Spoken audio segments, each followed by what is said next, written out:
السلام علیکم دوستو، میں ہوں ثاقب محمود اور آپ دیکھ رہے ہیں اپنا یوٹیوب چینل پوسٹ پیڈیا۔ دوستو، لیڈروں کے کچھ ایسے فیصلے ہوتے ہیں جو عوام کو ان کی نظر میں، ان کے ماننے والوں کو ان کی نظر میں ہیرو سے ویلن بنا دیتے ہیں اور ویلن سے ہیرو۔ لیکن وہی فیصلے جب عوام ان کا پس منظر دیکھتی ہے، عوام ان کی ادر سائڈ دیکھتی ہے، تصویر کا دوسرا رخ دیکھتی ہے، وقت گزرنے کے ساتھ، کچھ عرصہ گزرنے کے ساتھ، تو وہی فیصلے ان لیڈروں کو ویلن سے ہیرو بھی بنا دیتے ہیں۔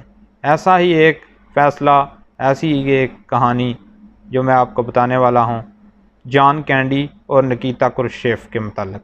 جان کینڈی امریکہ کے صدر تھے 1962 میں، اور نکیتا سوویت یونین کے صدر تھے۔ جان کینڈی نے فیصلہ کیا کیوبا پر حملہ کرنے کا۔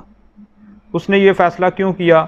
کیونکہ وہ چاہتے تھے سوویت یونین کے جو جوہری ہتھیار ہیں کیوبا میں، وہ سوویت یونین واپس لے جائے، کیونکہ اس کو ان جوہری ہتھیار سے خدشات لاحق تھے۔ لیکن نکیتا اور سوویت یونین کا یہ خیال تھا کہ اگر ہم ہتھیار واپس لیں گے تو امریکہ بھی اپنے جوہری ہتھیار جو اس نے ترکی اور اٹلی میں اس وقت رکھے تھے وہ بھی واپس لے جائیں۔ اسی وجہ سے ان دونوں میں جنگ کے اثرات زیادہ بڑھنے لگے، اور اسی پس منظر میں ایک جنگی جہاز امریکہ کا کیوبا سے گزرا، جس کو کیوبا نے نشانہ بنایا، اور امریکہ کا پائلٹ سمیت جہاز بھی تباہ ہو گیا۔ اس واقعے کے بعد اس میں کشیدگی آ گئی، اور دونوں طرف کی عوام نے کہا کہ اب جنگ لازم ہو گئی ہے، اب مرنے مارنے کا کام لازم ہو گیا ہے، اور دونوں کے پاس جوہری ہتھیار تھے، اور یہ ایک تیسری جنگ کا سٹارٹنگ پوائنٹ تھا۔ کیوبا کی فوج بھی تیار تھی کہ ہم فوری جوہری ہتھیار کا استعمال کریں گے، اور امریکہ تو تھا ہی سپر پاور۔ لیکن اس میں دونوں ملکوں کے وزیر خارجہ ملے، سوویت یونین اور امریکہ کے، اور ان دونوں کے درمیان ایک ڈیل ڈن ہو گئی کہ ہم کیوبا سے جوہری ہتھیار واپس لے جائیں گے، اور آپ اٹلی اور ترکی سے واپس لے جانا۔